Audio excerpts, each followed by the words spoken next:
Madame, Monsieur, bonjour. Je suis heureux de vous retrouver pour cette émission de la vie des diocèses. C'est une nouvelle page qui s'ouvre pour le diocèse de Gap.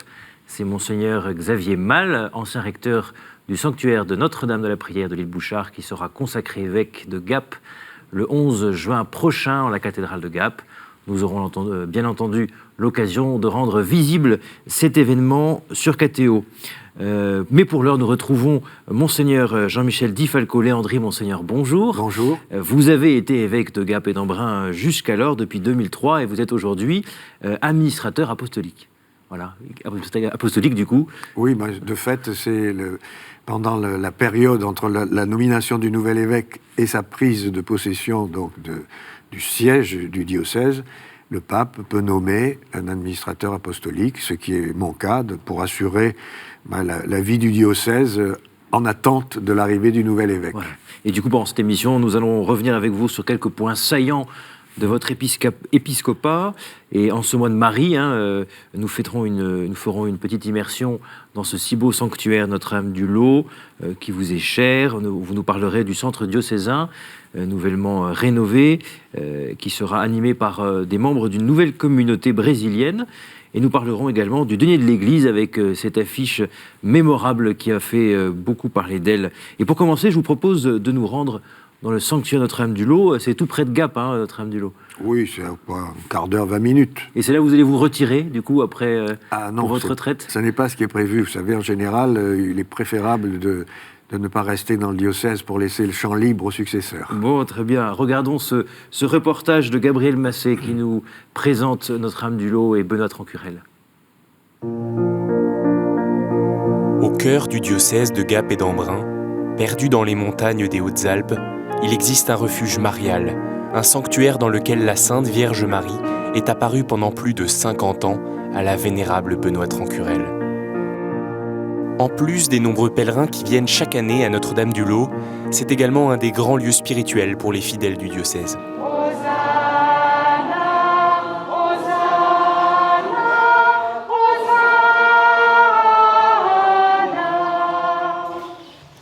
C'est un havre de paix.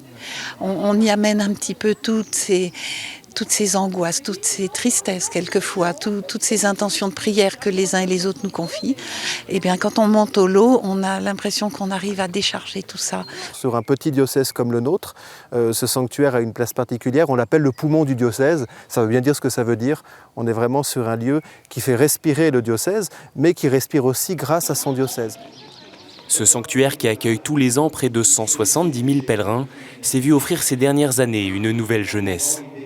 D'importants travaux ont été réalisés pour rénover notamment la basilique et la chapelle du Précieux Sang, grâce au bénéfice des différents albums du groupe Les Prêtres, à l'initiative de Monseigneur Di Falco-Léandri.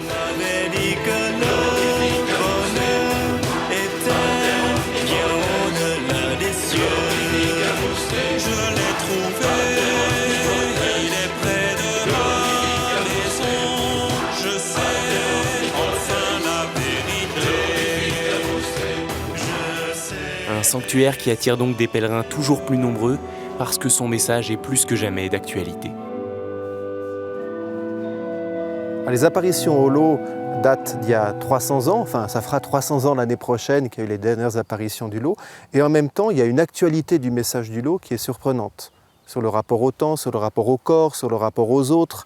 Il y a vraiment une actualité importante et ça se retrouve en fait dans l'infrastructure qui a toujours accompagné la croissance du sanctuaire au cours du temps.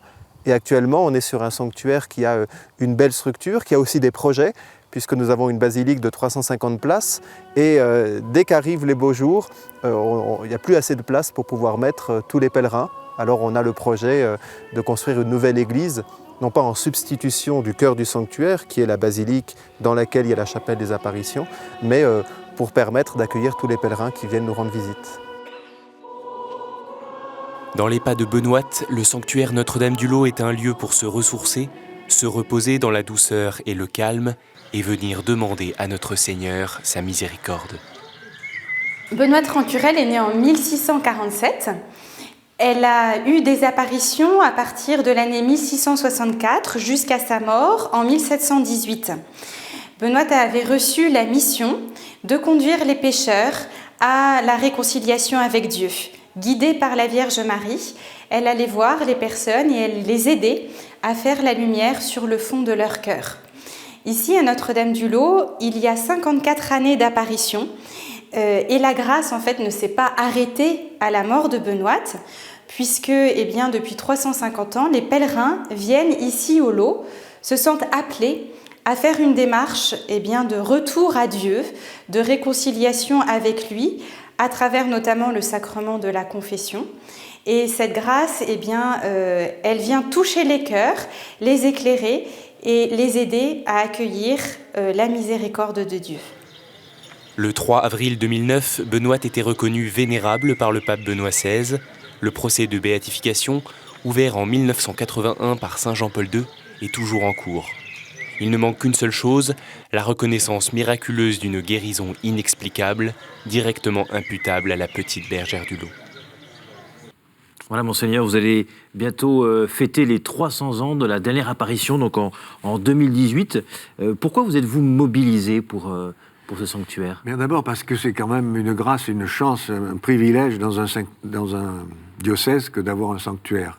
Surtout dans cette période où il manque des prêtres. Dans un département comme le mien, qui est quand même relativement étendu, avec une population très dispersée, le fait d'avoir ce sanctuaire, qui est, j'ai souvent aimé l'appeler soit le poumon, soit le cœur, mais les deux, qui sont essentiels, fait que la plupart des fidèles savent qu'à n'importe quel moment de la journée, ils peuvent se présenter au sanctuaire, ils seront accueillis, ils seront écoutés, ils peuvent se confesser, peuvent assister à la messe.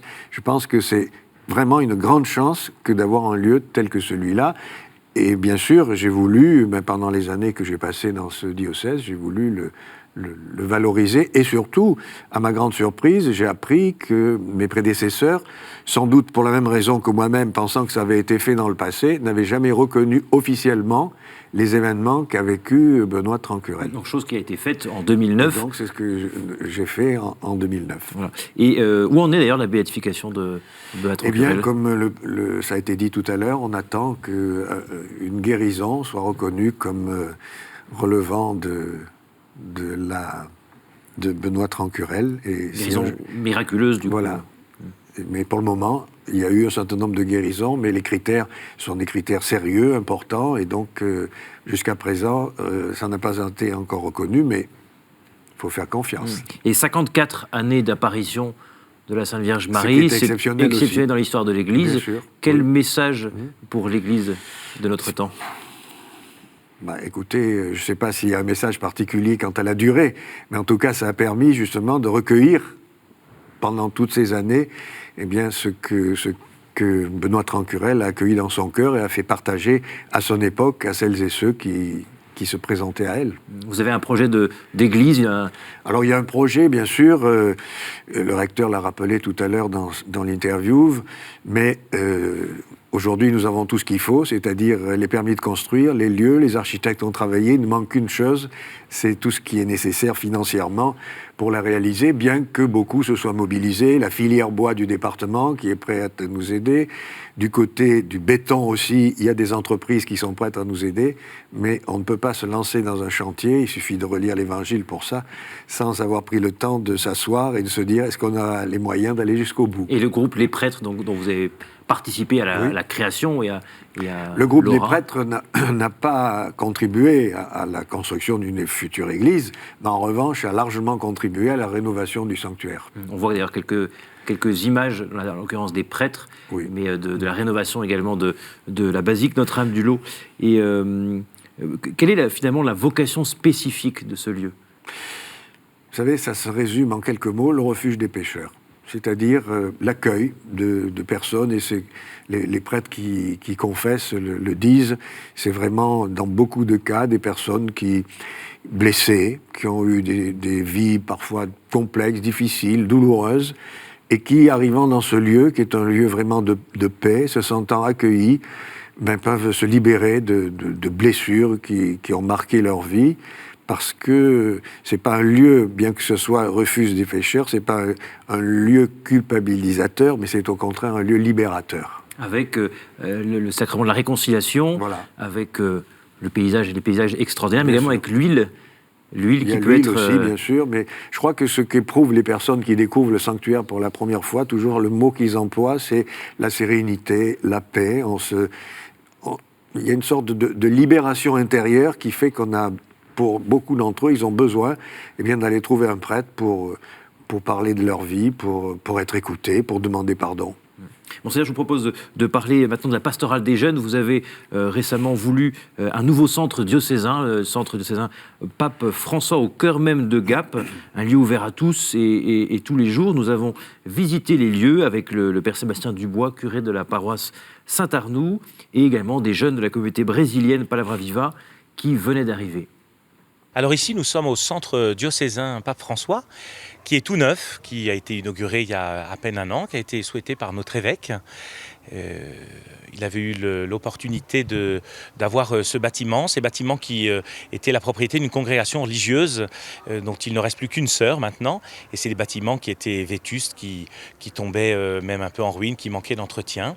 Et donc il y avait la question d'avoir un lieu au cœur de la ville pour le diocèse. Alors pour nous, il y a une aile qui est juste derrière l'église, qui est le lieu qui a été souhaité par notre évêque pour accueillir les jeunes.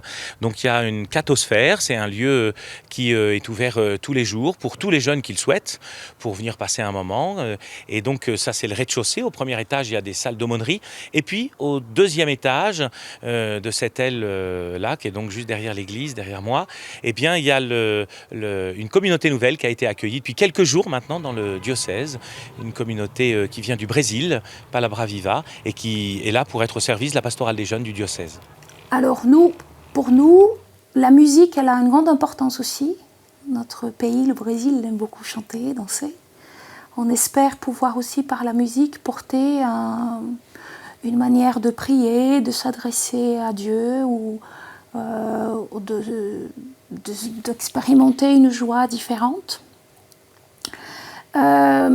Et dans la proposition aussi, pourquoi pas, avec certains jeunes, de venir nous rencontrer dans des moments de prière plus intenses.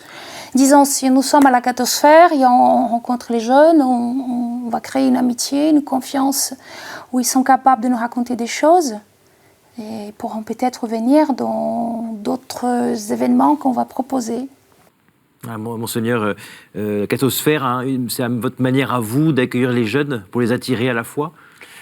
En fait, le but de ce lieu, c'est d'accueillir les jeunes tels qu'ils sont. Et à l'origine, quand j'ai voulu créer cet espace dans un autre endroit de Gap, mais pas là, c'est parce que j'avais remarqué que beaucoup de jeunes arrivaient très tôt le matin à cause du ramassage scolaire, et avant l'ouverture de l'établissement, étaient là à attendre. Et donc je m'étais dit, ça serait bien qu'ils puissent avoir un lieu où ils peuvent aller boire un café, rencontrer quelqu'un, etc. Jouer au baby-foot, voilà, et puis ça s'est élargi, et je pense que l'arrivée de cette communauté va permettre une plus grande disponibilité pour tous ces jeunes qui peuvent, à tout moment de la journée, en dehors des temps scolaires, se présenter. On peut organiser évidemment des temps d'échange, des soirées, des activités, des camps, et enfin tout ce qui se passe autour de la jeunesse habituellement. Donc une communauté, en l'occurrence d'origine étrangère. Pourquoi avoir choisi une communauté étrangère? Je n'ai pas nécessairement choisi une communauté étrangère. Il se trouve que le Père Dubois, qu'on a vu tout à l'heure dans le reportage, m'avait proposé de les accueillir pour qu'ils soient à la disponibilité des jeunes. Donc je n'avais aucune raison de le refuser. Et quelle est leur couleur spécifique? Comme elle l'a dit, la responsable l'a dit, c'est donc une disponibilité notamment pour les jeunes, mais offrir des temps d'échange, des temps de prière. Elle a dit aussi que, évidemment, venant du Brésil, ils aiment le chant et la musique, et on peut faire passer beaucoup de choses par le chant et la musique. Justement, et pour les jeunes en milieu alpin, en l'occurrence, quel regard vous portez sur eux? Quels sont leurs besoins aujourd'hui? Vous savez, qu'ils soient de milieu alpin ou qu'ils soient de n'importe où en France, leur besoin, c'est d'être écoutés, accueillis, aimés, compris. Et puis, l'inquiétude quand même qui anime les grands jeunes, c'est tous les débats qu'on entend aujourd'hui dans la campagne présidentielle, c'est avoir du travail, pouvoir gagner sa vie, pouvoir trouver sa place dans la société. C'est tout ça aussi, Vous êtes connu pour des coups de communication On l'a vu tout à l'heure avec les prêtres, mais également avec cette campagne du denier de l'Église. On voit sur l'écran cette affiche du denier de l'Église. C'est comme assez provoquant. Elle a été retirée du coup de... Non, c'est pas provoquant du tout. Mais chaque année, vous savez, nous avons cherché à trouver une campagne qui fasse réagir. L'année dernière, j'avais demandé à un certain nombre de mes amis du monde du spectacle s'ils acceptaient de prêter leur image et un slogan. Donc le résultat, sans doute on le leur doit, c'est que le total du denier de l'Église de l'année dernière a augmenté par rapport à l'année précédente. Donc il faut chaque année trouver un sujet qui fait débat. Parce que c'est pas à vous que je vais apprendre qu'une campagne de communication qui laisse indifférent, c'est une campagne ratée. Donc en revanche, si ça fait discuter les gens, il y a ceux qui aiment, il y a ceux qui n'aiment pas, on en parle. Et c'est bien le but. Donc cette année, on avait choisi, compte tenu du contexte de la campagne présidentielle, eh bien, voter Jésus-Christ, lui n'a jamais changé de programme. Et puis de prendre l'image amusante de Don Camillo. Et donc, notre société chargée de l'affichage a jugé bon de demander un avis à l'ancien bureau de vérification de la publicité qui s'appelle, je crois, RPP aujourd'hui. Et leur réponse a été, le risque à prendre en reprenant l'image de Don Camillo, mais ça, il ne faut pas quand même nous prendre pour des enfants de cœur. On se doutait bien qu'il fallait demander les autorisations, on les avait. La seconde, c'est le slogan risque de tourner en dérision le monde politique. Je crois qu'il y en a d'autres qui tournent le monde politique en dérision autrement que cette modeste affiche. Conclusion, l'afficheur a dit, si c'est ça, nous, on n'affichera pas. Eh bien, donc, dans ce cas-là, il y a d'autres lieux d'affichage. Il m'a suffi de faire un tweet pour dire, ben voilà l'affiche qu'on nous demande de ne pas mettre en public. Et puis ça nous a valu plus de 100 000 vues sur Twitter, ce qui fait que merci à la RPP d'avoir donné ce désaccord. Bon, Seigneur, je vous propose de parler maintenant vous avez assisté à l'inauguration de la rénovation des ateliers monastiques démoniales de Rozan. On voit d'ailleurs quelques images. La présence contemplative dans un diocèse, quelle est son importance ? Là aussi, c'est une grande chance d'avoir cette communauté parce que c'est un lieu, un trésor de prière. Et la mère abbesse et les religieuses, chaque fois que je les rencontre, eh bien, me disent à quel point le portent dans leurs prières le diocèse. Et ça, c'est une grande chance. Et donc, on a inauguré leur atelier parce que elles prient, c'est vrai, mais il faut aussi qu'elles vivent de leur travail. Et donc, on a inauguré l'espace dans lequel chacune pourra exercer le travail qui est le sien, que ce soit la reliure ou bien des vêtements liturgiques ou les hosties, enfin tout ce qui leur permet de vivre en communauté, de leur travail. Nous parlons des moniales, donc des vocations. Quel est votre constat pour les vocations dans votre diocèse aujourd'hui ? Les vocations, vous savez bien que les vocations, si vous pensez aux vocations sacerdotales, c'est quand même une situation préoccupante, pas seulement pour mon diocèse, mais pour l'ensemble des diocèses en France. Moi, j'ai eu la chance, je trouve, le privilège de pouvoir ordonner en 14 ans 10 prêtres. Donc, ça fait quasiment un par an. Mais j'ai célébré les funérailles de plus de 40 prêtres en 14 ans. Donc, je vous laisse tirer vous-même les conclusions. Et Monseigneur, après tant d'années passées à Gap, il y a de bons souvenirs, il y a également des moments douloureux. Est-ce que vous voulez bien partager quelques bons souvenirs et quelques peines que vous avez pu vivre dans ces 14 ans ? Dans la vie, il vaut mieux essayer de garder les bons souvenirs et d'oublier les moins bons. Mais c'est vrai que moi, je suis un urbain. Je suis né à Marseille, j'ai passé l'essentiel de ma vie à Paris, donc je connaissais un peu le département et le diocèse de Gap, puisque lorsque j'étais adolescent, ma paroisse de Marseille nous amenait faire du ski dans ce département. Donc je connaissais un peu, mais je n'imaginais pas, lorsque j'avais 16 ou 17 ans, que je serais un jour l'évêque de ce lieu où je venais faire du ski. Mais j'ai découvert vraiment une population attachante, parfois rugueuse, parce que ce sont des gens solides, des montagnards, mais vraiment, je peux dire que dans beaucoup de cas, j'ai eu des liens d'affection avec la plupart des personnes que j'ai rencontrées. J'ai fait des découvertes étonnantes quand, notamment, j'avais été invité un jour à la fête de la pomme où j'ai eu l'impression, j'étais tellement accueilli chaleureusement que j'avais l'impression d'être le ministre de l'Agriculture. On m'a fait tondre des moutons. Voilà, c'était des expériences nouvelles qui ont été pour moi des occasions de découverte. Et c'est surtout ces souvenirs-là que je vais garder. Alors après, sur le plan, bien sûr, de la vie de l'Église, il est évident que la reconnaissance officielle des apparitions ont beaucoup compté dans ma vie d'évêque pendant les années passées à Gap. Les ordinations aussi, qui a été quand même... C'est pour un évêque, les ordinations sacerdotales, c'est quand même un beau moment, un grand moment. Et donc, voilà, c'est surtout ce que je veux garder. Ça ne veut pas dire qu'il n'y a pas eu de difficultés. Et puis, je crois que Jésus-Christ n'a pas été capable lui-même, n'a pas pu faire l'unanimité. Je ne vois pas pourquoi nous, modestes humains, nous pourrions y parvenir. Donc il y a ceux à qui j'ai plu, ceux à qui je n'ai pas plu. Je pense que mon confrère qui va arriver, il y en a à qui il plaira, il y a ceux à qui il déplaira. Mais malgré ça, il faut continuer à avancer en confiance, en sachant qu'on n'est pas seul. Et dans les points de difficulté, là, vous aurez une anecdote peut-être ou voilà, une difficulté principale? Non, j'ai pas d'anecdote, mais je peux dire que j'ai eu beaucoup de chance d'avoir à mes côtés, soit dans mon secrétariat, des collaborateurs de grande qualité, soit que ce soit l'économe diocésain, soit mes vicaires généraux. Et je pense que pour un évêque, c'est très important de pouvoir s'appuyer en confiance sur ceux qui sont les plus proches de lui dans l'administration et dans le gouvernement du diocèse. Et ça, c'est important, qu'il y ait vraiment ce climat de confiance et qui fait qu'on peut partager tout ce à quoi on doit faire face dans la vie d'un diocèse, à partir du moment où on sait que la vie d'un diocèse, c'est des hommes, c'est des femmes, avec leur caractère, avec leurs difficultés, et c'est tout ça qu'on peut porter ensemble. On n'est pas seul. Il y a d'abord le Christ, qui est l'essentiel, mais il y a aussi ceux avec qui on travaille. Et ça, on ne le sait pas forcément d'ailleurs. Hein. Non. Nous-mêmes, fidèles, on n'imagine pas forcément le besoin de soutien que vous avez. C'est indispensable de pouvoir... Et puis surtout de pouvoir aussi écouter. Parce que, de fait, même si ce n'est pas ce que souhaite l'évêque, d'une certaine manière, il y a une sorte de distance. Et donc, bien souvent...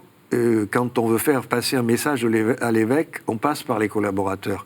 Donc ça veut dire qu'il faut une disponibilité d'écoute de ces collaborateurs qui vont faire passer les messages qu'on n'a pas peut-être osé venir dire à l'évêque en direct. Et quelle est votre prière pour le diocèse aujourd'hui ? Ma prière pour le diocèse, c'est ma prière pour mon successeur, pour qu'il soit lui aussi bien entouré comme je l'ai été, qui puisse trouver du bonheur dans la manière dont il va être responsable de ce peuple. Monseigneur, j'ai 2 dernières questions. Une date à retenir. Ce sera l'ordination de mon successeur le 11 juin. Et un lieu où vous aimez prier ? Eh bien, quitte à surprendre ceux qui vont entendre ma réponse, le lieu où j'aime bien aller, il n'est pas dans mon diocèse, c'est Ganagobi, c'est-à-dire une abbaye bénédictine qui se trouve sur le diocèse voisin, mais nous sommes tellement proches que si j'avais pu déplacer les frontières, j'aurais bien récupéré l'abbaye de Ganagobi dans mon diocèse, mais Monseigneur Jean-Philippe Naud ne serait sûrement pas d'accord. Monseigneur Di Falco, un immense merci de votre présence sur le plateau de la vie diocèse. Et merci également pour votre engagement tout au long de ces années auprès de KTO. Nous donnons rendez-vous à tous les fidèles du diocèse de Gap, donc à la consécration épiscopale de Monseigneur Xavier Mal le 11 juin prochain. Vous pouvez retrouver l'actualité du diocèse de Gap sur son site internet. Retrouvez toutes les émissions de la vie diocèse sur le site ktotv.com et sur les réseaux sociaux. À la semaine prochaine.